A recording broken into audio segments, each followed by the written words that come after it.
Good morning बच्चों। आज की कक्षा में हम तृतीय पाठ के भाग 3 के अंतर्गत सा और ताह शब्दों का अध्ययन करेंगे।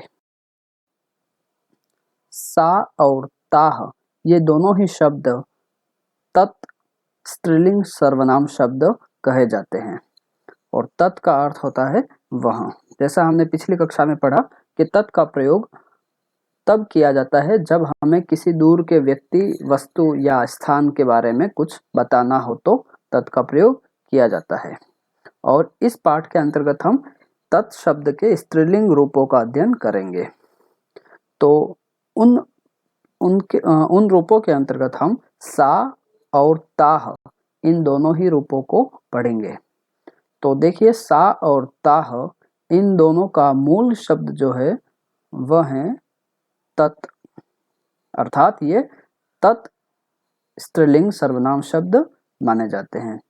इनका लिंग है स्त्रीलिंग, तत् शब्द और स्त्रीलिंग रूप। और सा और ताह का अर्थ होता है, सा का अर्थ है वह और इसका प्रयोग एक वचन के लिए किया जाता है, और ताह का अर्थ होता है वे सब और इसका प्रयोग बहुवचन के लिए किया जाता है। अब इनके रूप किस प्रकार से चलते हैं।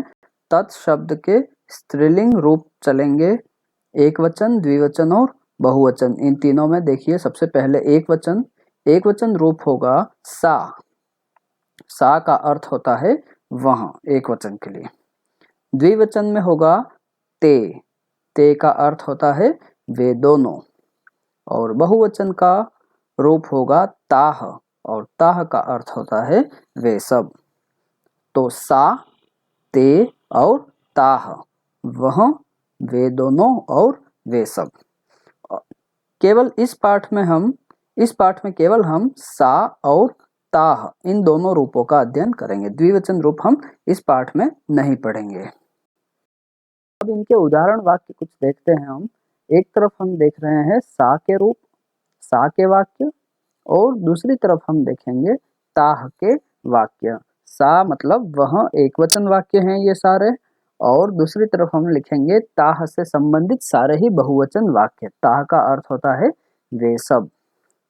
तो जैसा कि आपको पहले ही पता है कि एक वचन वाले जितने भी वाक्य होते हैं उन सभी वाक्यों के साथ अस धातु के प्रथम पुरुष का एक वचन रूप अस्ति, इसका प्रयोग होता है। तो सारे ही वाक्यों में अस्ति शब्द का प्रयोग हुआ है। और दूसरी तरफ अस धातु के प्रथम पुरुष के बहुवचन रूप संति का प्रयोग बहुवचन वाले वाक्यों में होता है। तो यहाँ बहुवचन वाले वाक्य जितने भी हैं सभी के साथ संति शब्द का प्रयोग किया गया है। ठीक है, अब देखिए, पहला वाक्य है सा से संबंधित, वह लड़की है। चित्र में आपको एक लड़की दिखाई दे रही है, तो वाक्य है हिंदी में वह लड़की है। तो इसका वाक्य का संस्कृत अनुवाद होगा, वह के लिए हम लिखेंगे सा। लड़की को कहते हैं बाला या बालिका भी कहते हैं, और कन्या भी कहते हैं। तीनों ही शब्द सही हैं। कन्या लिख सकते हैं या बाला लिख सकते हैं या बालिका लिख सकते हैं। हमने यहाँ पर बाला शब्द का प्रयोग किया है, और है के लिए अस्ति शब्द का प्रयोग किया है। तो सा बाला अस्ति, वह लड़की है। फिर देखिए, बहुवचन रूप बनेगा इसका वे सब लड़कियां हैं। तो वे सब के लिए ताह शब्द का प्रयोग करेंगे, ताह। और बाला का बहुवचन जब बनाएंगे तो बालाह हो जाएगा। बहुवचन में विसर्ग आ जाएगा शब्द के पीछे।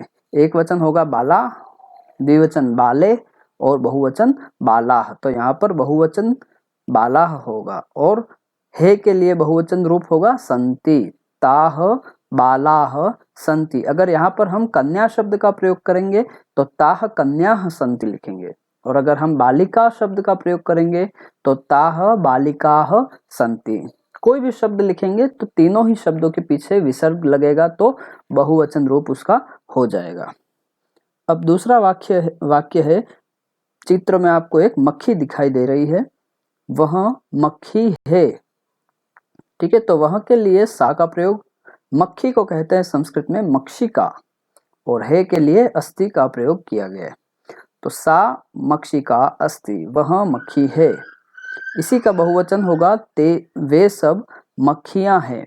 वे सब के लिए ताह शब्द का प्रयोग किया जाएगा। और मक्खियां, मक्षिका का बहुवचन मक्षिकाः, जैसे बाला का बालाः तो मक्षिका का मक्षिकाः, और हे बहुवचन है तो इसके लिए संति शब्द का प्रयोग किया जाएगा। ताः मक्षिकाः संति, वे सब मक्खियां हैं। तीसरा वाक्य है, तीसरे वाक्य में आपको एक चित्र दिखाई दे रहा है जिसमें एक नाव है, तो वह नाव है। ठीक है, वह नाव है, इसका संस्कृत होगा वह के लिए सा का प्रयोग। नाव को संस्कृत में कहते हैं नौका, और हे के लिए अस्ति का प्रयोग किया जाएगा। सा नौका अस्ति, वह नाव है। इसी का बहुवचन रूप बनेगा वे सब नावें हैं। वे सब के लिए ताह शब्द का प्रयोग। नावे, नौका का बहुवचन नौकाः, जैसे बालाः मक्षिकाः, इसी तरह से नौका का नौकाः। और है के लिए बहुवचन में संति का प्रयोग किया जाएगा। तो ताः नौकाः संति, वे सब नावे हैं। तो इस प्रकार इस पाठ के अंतर्गत हमने तत् शब्द के सर्वनाम स्त्रीलिंग रूपों सा और ताह का अध्ययन किया। धन्यवाद।